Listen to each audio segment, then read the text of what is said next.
Hello everyone, CSR net physical science aspect से हम लोग आज का जो लेक्चर है इसमें इलेक्ट्रॉनिक्स का लीस्ट स्क्वायर फिटिंग ये टॉपिक हम कवर करने जा रहे हैं। बेसिकली एक एग्जांपल के थ्रू हम समझेंगे कि किस प्रकार से आप जो है बेस्ट फिट कर सकते हैं किसी भी रीडिंग को टू ए स्ट्रेट लाइन। ठीक है, तो इस चीज़ को आज हम सीखेंगे। अगर आप इस चैनल पर नए हैं तो पहले आप इस चैनल को सब्सक्राइब कर लें ताकि आने वाली जो नई वीडियोस हैं इनका नोटिफिकेशन आपको टाइम टू टाइम मिलता रहे। तो चलिए स्टार्ट करते हैं पहले थ्योरी पार्ट से। सो थ्योरी पार्ट हम करेंगे least square fitting. Least square fitting, देखो यहां पर दो अलग अलग यहां पर जो है ना वर्ड यूज किए गए। One is least square, another is fitting. देखो फिटिंग का मीनिंग तो ये हो गया कि स्ट्रेट लाइन को आप बेस्ट फिट करना चाहते हैं। मान लीजिए आपने कोई रीडिंग्स ली किसी एक्सपेरिमेंट में, और उस रीडिंग में जब आपने देखा तो आपके पास एक तो रहेगा इधर y, एक रहेगा मान लेते हैं x। ठीक है, मतलब एक तरफ जब आप प्लॉट करेंगे तो y एक्सिस रहेगा और एक तरफ आप प्लॉट करेंगे तो x एक्सिस रहेगा। सो लेट अस कॉल कि y हमारे पास ना डिपेंडेंट वेरिएबल है। ये क्या है हमारे पास? Dependent variable. ओके, और x हमारे पास क्या है? Independent variable. This is independent variable. तो जब आप इसका ग्राफ बनाएंगे रीडिंग्स लेने के बाद, सो मान लेते हैं कि ग्राफ जो है वो कुछ इस प्रकार से आ रहा है। ठीक है, इस प्रकार से आपको ग्राफ में रीडिंग्स जो है वो शो हो रही हैं। अब डिपेंडेंसी कुछ इस प्रकार से था कि y और x के बीच में रिलेशन स्ट्रेट लाइन आना चाहिए था, लेकिन स्ट्रेट लाइन यहां पर हमें नहीं मिल रहा। This is y and this is x। तो अब क्या होगा कि अगर आप इसे स्ट्रेट लाइन में लाना चाहते हैं, बेस्ट फिट करना चाहते हैं, तो इसके लिए लीस्ट स्क्वायर फिटिंग मेथड का यूज होता है। लीस्ट स्क्वायर का मीनिंग क्या हुआ? लीस्ट स्क्वायर का मीनिंग ये हो गया कि जितने भी मैंने पॉइंट्स शो किए हैं जो कि स्ट्रेट लाइन से मैच नहीं कर रहे हैं, सपोज ये मेरे पास है, ठीक है ना, तो आप देख सकते हैं कि ये सभी पॉइंट्स जो हैं ये एरर के बहुत नजदीक है, जबकि ये जो है हमें बहुत ज्यादा एरर दे रहे हैं। ठीक है ना, ये एरर्स के बहुत नजदीक हैं, मतलब सॉरी फिट जो हम कर रहे हैं ना डाटा, ठीक है, स्ट्रेट लाइन, उस स्ट्रेट लाइन के बहुत नजदीक हैं ये वाले, जबकि ये वाले बहुत दूर हैं। ठीक है ना, तो आप क्या करेंगे यहां पे? लीस्ट स्क्वायर का मीनिंग हो गया कि इन एरर्स, ये एरर्स एक तरीके से, इन एरर्स का जब आप स्क्वायर लेंगे, इन एरर्स का जब आप स्क्वायर लेंगे तो उसको मिनिमाइज कौन करता है? लीस्ट स्क्वायर फिटिंग जो है ये हमारे पास करता है।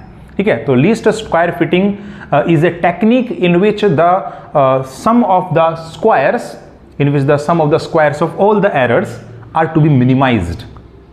उनको क्या किया जाए? यहां पे मिनिमाइज किया जा सके। ठीक है, और ये जो आप लाइन देख रहे हैं ना, इसको बोलते हैं रिग्रेशन लाइन। ठीक है, रिग्रेशन लाइन। रिग्रेशन का मीनिंग क्या होता है? रिग्रेशन का मीनिंग हो गया कि एक डिपेंडेंट वेरिएबल एक या एक से अधिक इंडिपेंडेंट वेरिएबल्स के साथ कैसे कनेक्टेड है। ठीक है, so regression is a statistical model in which a dependent variable is related with the one और मोर इंडिपेंडेंट वेरिएबल। ठीक है, और इसका जो हमारे पास में इक्वेशन मिलेगा y is equal to m x plus c. Regression line का इक्वेशन क्या है? y is equal to m x plus c. और मेथड कैसे काम करता है मैंने आपको बताया। जितने भी एरर्स हैं इनका जो स्क्वायर होगा वो मिनिमम से मिनिमम करने की कोशिश हम लोग करेंगे। ठीक है, सो एरर का स्क्वायर शुड बी मिनिमाइज्ड। ठीक है, शुड बी मिनिमाइज्ड। ठीक है, इसी को हम लोग बोलते हैं लीस्ट स्क्वायर फिटिंग। फिट करना है कर्व को, ठीक है, जो हमारे पास एक्चुअल में होना चाहिए था। ठीक है, so this is the error, suppose this is the error, और यहां पर ये जो वैल्यू आ रही होगी, सपोज करिए यहां इसके कोरस्पॉन्डिंग मुझे ये वैल्यू मिल रही है। ठीक है ना, इसी के कोरस्पॉन्डिंग मुझे यहां पर ये वैल्यू मिल रही है। सो ये वैल्यू और ये वैल्यू, ये तो हमारे पास एरर होगा। This was the error, this difference is the error. Okay, this is the observed value जो मैंने यहां पर ऑब्जर्व की है ड्यूरिंग द एक्सपेरिमेंट, और ये है एक्चुअल वैल्यू जो उसकी एक्चुअल वैल्यू थी। तो इस एरर के स्क्वायर को मुझे मिनिमाइज करना है बेसिकली। ठीक है, तो देखो एरर का स्क्वायर हम लोग कैसे लिख सकते हैं? एरर का स्क्वायर मीनिंग ये हो गया, एरर का स्क्वायर मीनिंग ये हो गया कि जो हमारे पास ये वाली लाइन है, ये वाली लाइन है, ठीक है, विच इज y का वैल्यू कितना है इस केस में? mx प्लस सी है। ठीक है, तो यहां पर ये जो y का वैल्यू है माइनस में फिर ये जो y का वैल्यू होगा correspondingly some value of x पे होगा ना, ये वाला वैल्यू। ठीक है, तो ये हम लोग y अज्यूम कर लेते हैं। तो ये है observed, this is observed and this is true. तो इसका हम लोगों ने करना है square, and this should be minimised. ठीक है, शुड बी मिनिमाइज्ड। ये ऑब्जर्व्ड है और ये वाला हमारे पास क्या है? ट्रू है। ठीक है, या आप उल्टा भी कह सकते हैं। बात है कि आप मॉडुलस ले लीजिए ना, यहाँ पे सबसे बेस्ट रहेगा, मॉडुलस ले लीजिए। ठीक है, या फिर आप रिवर्स में भी कह सकते हैं कि this is the true value and this is the observed value, एक ही बात है। ओके, अब देखो ये है हमारे पास में एरर का स्क्वायर। अब जानते हैं ये जो डिफरेंस हम लोगों ने ले रखा है ना, this is called absolute error, और एब्सोल्यूट एरर का स्क्वायर, ठीक है, एब्सोल्यूट एरर को हम डेविएशन भी बोलते हैं। डेविएशन का स्क्वायर किससे रिलेट करता है? This relate with the RMS error, या फिर हम कह सकते हैं स्टैंडर्ड डेविएशन, ठीक है। तो आरएमएस एरर से ये रिलेट करता है। एक्चुअल में जो आरएमएस एरर है it is given by sigma is equal to root में, ठीक है, ये जो एरर स्क्वायर है या डेविएशन का स्क्वायर है, इनका सम, क्योंकि सभी पॉइंट्स के लिए करना है ना, एक के लिए थोड़ी ना करना है, तो समेशन यहां पर यूज कर लें आप लोग। देखो यहां समेशन यूज कर लेंगे because there are many errors present, okay, बहुत सारे डेविएशंस कैलकुलेट होंगे यहाँ पे, इसलिए समेशन यूज कर लें सभी के लिए, ठीक है। And then divide by total number of observations, जो कि यहाँ पर मान लेके चलते हैं कि स्मॉल एन है, चलो ठीक है, small n denotes the number of observations, ठीक है। So small n denotes the total number of observations, total number of observations, ठीक है। अब देखो जो ट्रू वैल्यू है, ट्रू वैल्यू ऑफ y है वो कितना होना चाहिए? रिग्रेशन लाइन से मैच करना चाहिए ना। सो y का वैल्यू कितना है? ट्रू, mx प्लस c है, यहां पुट कर देते हैं मेरे पास में, ठीक है। सो e स्क्वायर का वैल्यू हो जाएगा mx प्लस का c एंड देन माइनस का y, और यहां पर इसका स्क्वायर हो जाएगा।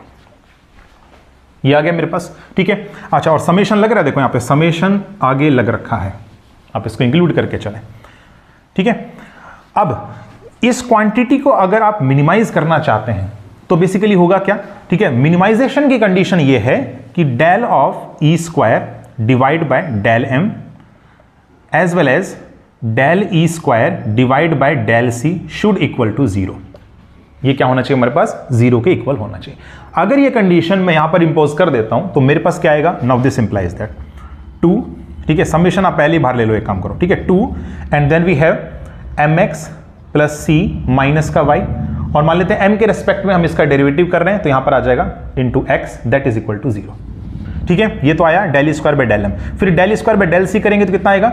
Now again summation and then we have 2 mx plus का c माइनस का y and then we have minus का 1, ठीक है ना, आप सॉरी प्लस का 1 ना, c के रेस्पेक्ट में कर रहे हैं ना, this is equal to 0, okay. अब देखो यहां पर हम अंदर मल्टीप्लाई कर देते हैं। नाउ आप देखो यहां से जो है ना, आप इसको आगे सोल्व करेंगे तो बेसिकली ये जो 2 है वो तो कॉमन आ रहा है, इसमें भी कॉमन है, राइट साइड में जाकर के 0 हो जाएगा, और समेशन आपने यूज करना है, और y वाली टर्म्स आप एक तरफ रखेंगे, ठीक है ना। तो देखो यहां पर मेरे पास आएगा समेशन xy, ये वाला टर्म मैंने एक तरफ रखा है, ठीक है, y वाला, and then we have mx square is equal to m summation x square, plus में हो जाएगा c into summation of x, ठीक है। अच्छा, यहां से कितना आ रहा है? सो यहां से मेरे पास आएगा summation y is equal to and then we have m summation x and plus में हो जाएगा c and summation, that means n, ठीक है। So n represents the total number of observations. तो यहां से मेरे पास ये वैल्यू कैलकुलेट हो गई। 2 हमारे पास वेरिएबल्स हैं इसके अंदर, m और c, ठीक है। सो m और c का वैल्यू आप इन दोनों इक्वेशन से सोल्व कर लेंगे। After solving the value of m and c you put down the value into y is equal to mx plus c, और फिर आप क्या करेंगे? x की डिफरेंट जो वैल्यूज हमारे पास पहले आ रही थी वही वैल्यूज यहां रख करके y की पर्टिकुलर वैल्यूज आपने फाइंड आउट कर लेनी है, फिर आपने ग्राफ ड्रॉ करके देखना है। तो जो आप पहले ग्राफ ड्रॉ कर रहे थे उसमें स्ट्रेट लाइन आपकी नहीं आ पा रही थी, there are some errors produced in that, ठीक है, मेजरमेंट। इसलिए जब हम लीस्ट स्क्वायर फिटिंग करेंगे तो आपके पास यहां पर जो है स्ट्रेट लाइन लगभग आपका आ जाएगा, ठीक है। इसे एक एग्जांपल के थ्रू समझते हैं। जैसे मान लो हम लोग यहां पर करंट और वोल्टेज का मेजरमेंट किया तो ये रीडिंग हमारे पास आती है, 5 रीडिंग्स हम लोग लेकर के चल रहे हैं, सो दैट्स वाई n का वैल्यू यहां पर 5 के इक्वल हो जाएगा, ठीक है। तो आपने यहां पर फाइंड आउट करना है the value of resistance R which is denote the slope of that graph ना, जो भी V और I का आएगा, ठीक है। सो VI के ग्राफ में जो हमारे पास स्लोप है दैट रिप्रेजेंट्स द रेजिस्टेंस। तो रेजिस्टेंस आपसे मान लीजिए यहां पर फाइंड आउट करवाया गया है, ठीक है। तो यहां पर देखो अगर आप I और V के correspondingly V is equal to IR लगाएंगे तो फिर आपके पास R की डिफरेंट वैल्यूज आ रही हैं, क्योंकि हमारे पास स्ट्रेट लाइन नहीं है ना। स्ट्रेट लाइन अगर होता तो R की एक पर्टिकुलर वैल्यू हमारे पास होती, ठीक है। तो अभी क्या करना चाहते हैं हम? लीस्ट स्क्वायर फिटिंग मेथड से इसे स्ट्रेट लाइन में फिट करना चाहते हैं। तो इसके लिए आपको ये सभी यूज पड़ेगा, है ना, इन सब का आपको यूज होगा। तो बेसिकली देखो इस प्रकार से होगा VI, यानी x एक्सिस में I है, y एक्सिस में V है, स्ट्रेट लाइन आना चाहिए, और स्ट्रेट लाइन आ जाएगा तो हम स्लोप इजीली फाइंड आउट करके R का वैल्यू फाइंड आउट कर सकते हैं, ठीक है। तो अभी क्या करेंगे कि ये जो वैल्यूज हमें दी हुई हैं यहाँ पर हम नोट डाउन कर लेते हैं वाई एक्स ये हमें चाहिए, साथ ही साथ हमें एक्स स्क्वायर और एक्स वाई भी चाहिए। तो यहाँ पर हम लिख देते हैं x square and then we have x y. ठीक है, सभी वैल्यूज हम लिखते हैं। देखो वाई मतलब वोल्टेज, सो वोल्टेज आर 2, 5, 3, 8, 7। ठीक है, नेक्स्ट के बाद है 1, 2, 3, 4, 5 है। ठीक है, फिर x square, so 1, 4, 9, 16 and then we have 25।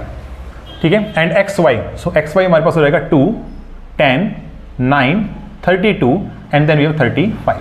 ठीक है, यहाँ पर देखो सबका सम हम लोग करने वाले हैं, समेशन है ना, तो सबका सम करना पड़ेगा। तो यहाँ पर सबका सम का आप लोग करें, 5 एंड 2 7, 3 10 हो गया, 10 और 25। ठीक है, यहाँ पर कितना आ गया 25 आ गया। अच्छा एक्स का समेशन करेंगे तो 5 और 9, 10 और 15, ये कितना आ गया 15। ठीक है, नेक्स्ट हम लोग करेंगे 9, 10 और उसके बाद में यहाँ पर हो जाएगा 20। ठीक है, 30 और यहाँ पर हो जाएगा 55। ठीक है, and at last x y का वैल्यू, सो एक्स वाई का समेशन हमारे पास हो जाएगा ये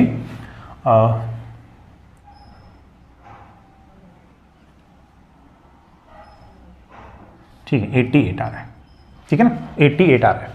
ओके, तो अभी देखो यहाँ पर हमें सारी वैल्यूज मिल चुकी हैं। इक्वेशन 1 इसका नाम देते हैं, इक्वेशन 2 इसका नाम, और हम बेसिकली 1 और 2 इक्वेशन से m और c के लिए सोल्व करेंगे। ठीक है, so summation x y which is 88 is equal to हो जाएगा m, then summation x square which is 55 plus में हो गया c and then summation of x will be 15।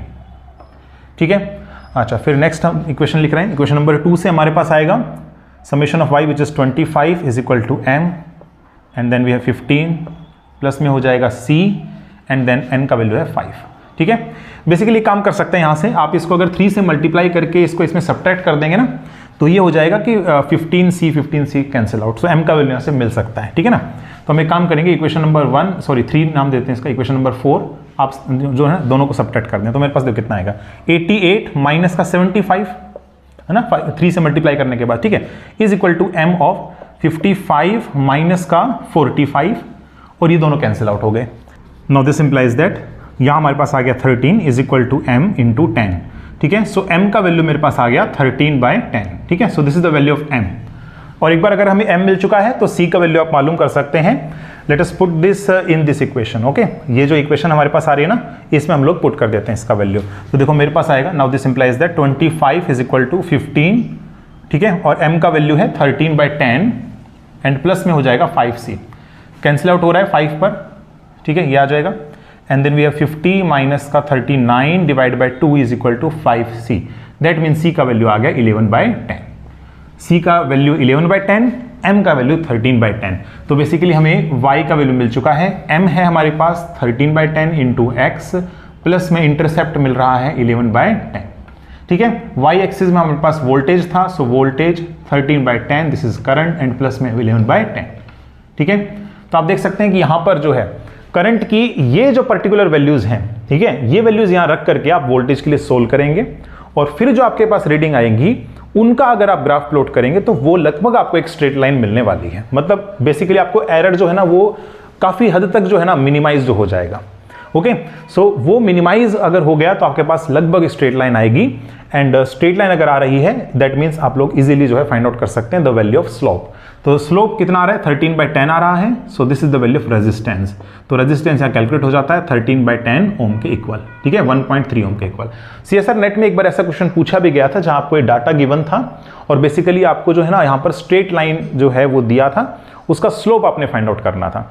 तो ये जो क्वेश्चन था सीएसआर नेट में वो आपको स्क्रीन पर शो हो रहा होगा। बेसिकली इस क्वेश्चन को आप खुद से भी ट्राई कर सकते हैं, जिस मेथड से मैंने सोल्व किया यहाँ पर उसी मेथड से सेम आप सोल्व करके यहाँ पर स्लोप का वैल्यू कैलकुलेट कर सकते हैं। ठीक है ना, तो उसी टेक्निक से यहाँ पर भी सोल्व होगा। आप एक बार इस क्वेश्चन को करें खुद से एक बार ट्राई। ठीक है, तो ये था हमारे पास लीस्ट स्क्वायर फिटिंग मेथड। अब जरूरी नहीं हमारे पास सिर्फ और सिर्फ स्ट्रेट लाइन आए। ठीक है, स्ट्रेट लाइन के लिए जैसे आपने फिट किया, हो सकता है पैराबोलिक अगर शेप आ रहा हो ग्राफ का, ठीक है, तो आप पैराबोलिक जो है फिटिंग करेंगे। तो जस्ट आपने क्या करना था, जो स्टार्टिंग में वैल्यूज मैंने पुट की थी y equal to mx plus c in the square of the error, वहां पर आपने फिर ax स्क्वायर पुट करना पड़ेगा।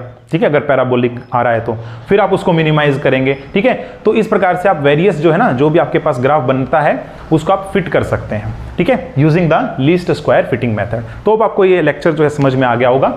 और अगर आपको आज का लेक्चर अच्छा लगा तो आप इसे लाइक कीजिए, कमेंट कीजिए, शेयर कीजिए और चैनल को सब्सक्राइब करना ना भूलें। मिलते हैं नेक्स्ट लेक्चर में। Thank you.